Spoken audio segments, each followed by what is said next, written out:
Greetings guys, welcome back to my channel. My name is Monette and this is my channel, Evolve with Monette. I'm so happy to have you joining me today. I am a professional intuitive empath and I can't wait to jump into this for you. Divine Feminines, if you're here, roll call, come on in. I have so many messages that I want to get into, but this was one that was downloaded to me and I wanted to talk to you about how this can play out in your life. In order for us to be called Divine Feminines, Empress, High Priestess, whatever synonym you would like to attach to it, because there is a state of alchemy that happens as you are ascending the ladder into your spirituality. And you are going through all of those stages. So it is important to know that you will be all at various times throughout a journey that may be fraught with pain, very many things. So you will become a high priestess. That means you get really deeply in tune with your intuition and you start hearing and paying attention to exactly what the universe is trying to download to you. And that's something that's so important to know. I'm going to pick out and find for you that card. When you're dealing with that energy, your angels are asking you to be sure that you're listening.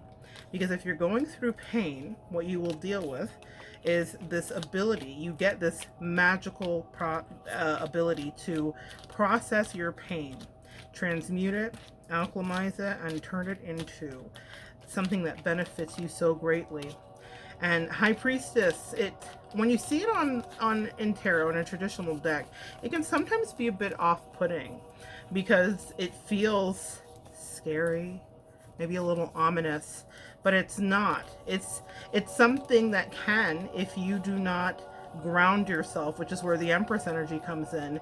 Watch this be the last card. It's insane to me. Here it is. It's the last card. That's hilarious. The last card. Here's High Priestess energy. This energy, I love it. I'm going to get real close so you guys can see that. What I want you to notice is that her eyes are closed, and yet they are open. She is channeling crown chakra energy directly from her crown. I have adorned a crown of cloth, of beautiful cloth today, to emulate being in touch with that. I've put on a crown, even though her crown is a crescent moon. Now, this is such an important thing to understand. This crescent moon is indicative of not having the full story. As you're going through your journey, whether you're battling karmics or if you see the bright light, that's my mom. That's my mom. Love you. I'm working, mom. So my mom is a high priestess. She has alchemized some pain and stuff in her life. I will be sharing her story with you as well. But you have gone through a transmutation process. And there is an energy here where you get in touch with yourself. You are grounded in your spirituality and you're speaking. I love this card's depiction. On her throat chakra is the cross, the crucifix. It is evidence of the crosses we bear and how we speak our truths through the crosses that we have to bear. And this to me is such an interesting depiction. There's a lot of chatter about Christianity and being a reader and if the two things are congruent, and they absolutely are. I will be doing a lot of lessons here about seeing how in the Bible divination in various forms was used in order to connect to the Most High. Not to the other side, guys, but here with this High Priestess card, you will have to get into your bag of emotional depth, spiritual knowledge, and this High Priestess, this energy, she's steeling herself against something.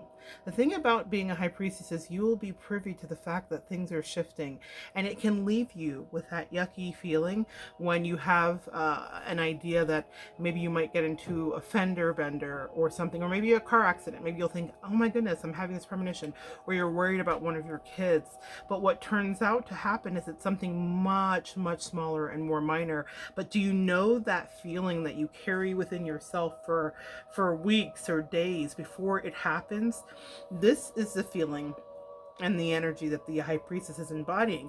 Not that you're sick when you're feeling it, but you're deeply physically connected to the idea that a premonition is going to come to fruition. Okay, so that's the High Priestess energy, as she's receiving directly downloads. You see, that's the crown chakra right out of the top of the head. Okay, she's receiving downloads about how this is going to play out, how to navigate through it, how to be at one with the information that she gets.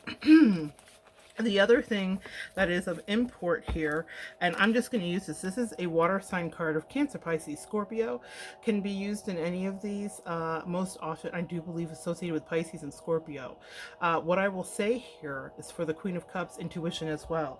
So do you see what's happening in both of these cards? There's a surrender.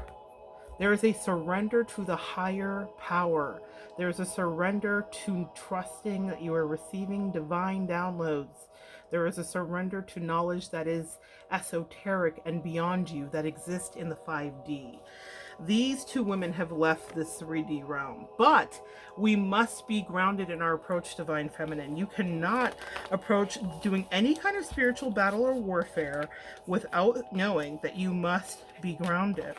So a lot of us got here because we were dealing with Emperor energy, and so we're going to get balanced here. We were lacking divine masculine energy.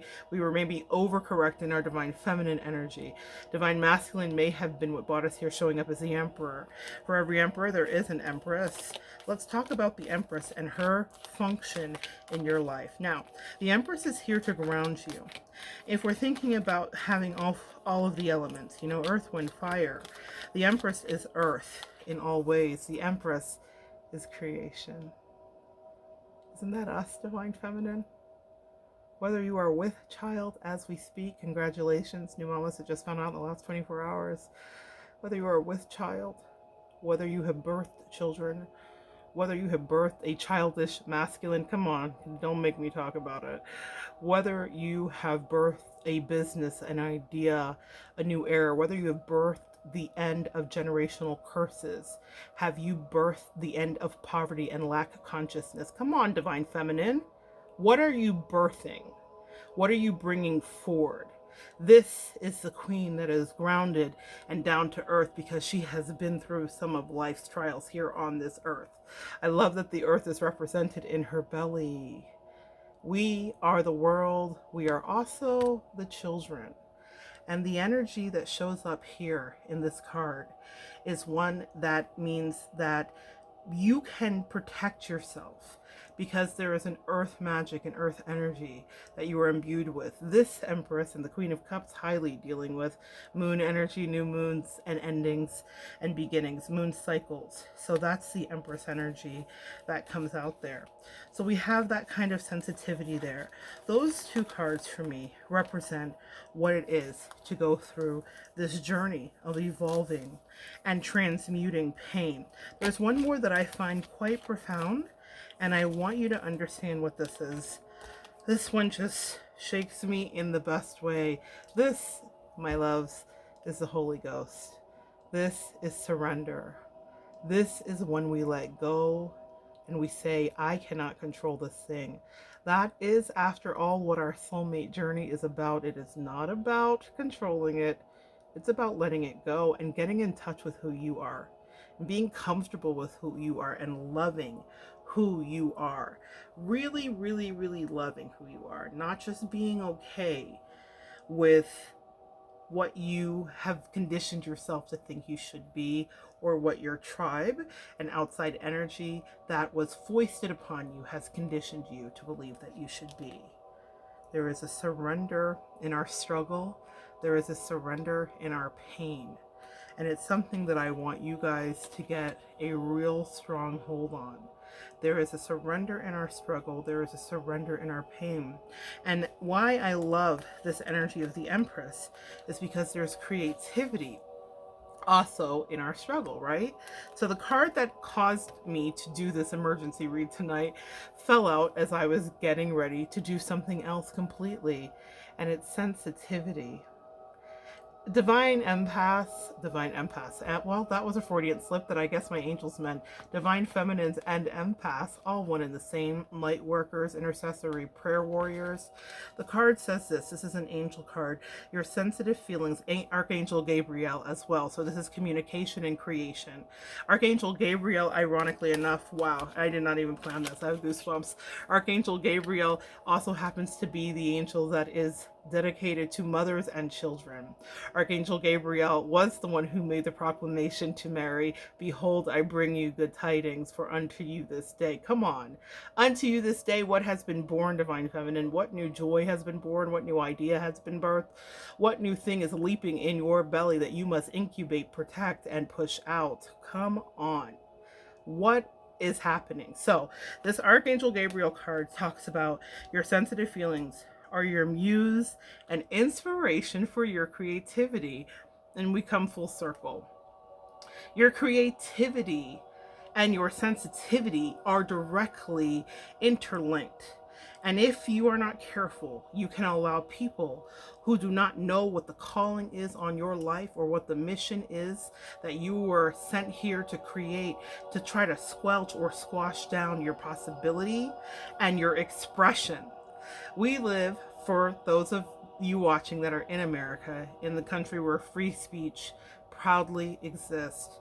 And if you were traumatized, if you were hurt, if you escaped a thing, or if something even caused you to be introspective, part of your healing is through the expression of the said thing. Not all of us are going to do a YouTube channel. Not everybody is going to have a podcast, so it does seem as though everybody does. But there is a way for you to express it. If this is as simple as discussing or talking about to the living family members that can still hear your voice about your early childhood trauma, whether it be actual abuse, sexual abuse, mental abuse, physical abuse, something that happened inside your family. I'm talking to somebody right now, something that happened outside of your family, something that happened while you were working and you thought you should have known better, so you didn't do better. I'm talking to somebody right now, Divine Feminine and Empath. There is a freedom and a healing, and there is a catharsis that happens as you express the thing. When you deal with trauma, even if it's you've lost a job, you've lost a spouse, you've been diagnosed with a terminal situation, or you've been diagnosed with anything and you're thinking, how do I get through this? How do I traverse? How do I find my spirituality and anchor myself? I'm thinking of this cross. How do I carry this cross? Do we see this cross on her neck? How do I carry that? How do I bear this cross? Part of the bearing of the cross is not just trudging through the mud to get through the thing itself. It is in the transmuting of the pain that was left from the energy that was rested on your back. An energy that you didn't ask for, an energy that when it came to you, maybe you were already weak, feeling disenfranchised, feeling unseen. This energy is something that you have been told was your Achilles heel all your life, wasn't it? How many people in your life told you how sensitive you were, extra sensitive, too sensitive, not listening, or listening too much, or reading too much into things, or being paranoid? I rebuke that spirit of lies, falsehoods, and projections off of you. You were exactly right. Think about some of those situations in your life you went through where people tried to gaslight you out of your truth. Think back to how some of those things played out. Were you not exactly right? I used to say to someone who's passed away, you never lied, or I never lied, meaning I would tell them truths about things. And that's how I would say it to them when they would listen or not listen. Maybe they'd listen and they'd say, oh my gosh, you were right. And they would text me back, you never lied. Or maybe I would remind them gently after they'd gone through the trauma of a lesson, I never lied. Divine Empaths and Divine Feminines. I guess where Divine Empaths is going to be a thing because I just can't, my angels keep popping in my head. You never lied. your premonitions, your instincts, your creativity. You never lied. The pain you swallowed down, you never lied. The people you tried to protect with your voice and your energy, you never lied. You don't have anything to hide because you never lied, even though those devils and those crosses on your back tried to bring you down. You never lied. You stood firm in your truth. And now it is not just a duty or a call, but it is your pleasure to express yourself. And beyond expressing yourself, it is your relief. It is your healing. It is your obligation to ring into a space where you're able to make sure that you're heard. That's part of standing in your truth. It's part of understanding that your sensitivity wasn't an Achilles heel at all. Your sensitivity was your superpower. Put the S on your chest. It was your superpower. It is your superpower. It is divinely given to you, downloaded information from the divine to protect you, to edify you, to insulate you, to keep you warm on cold nights, to keep you cool on balmy days. You are divinely gifted and you are divinely guided.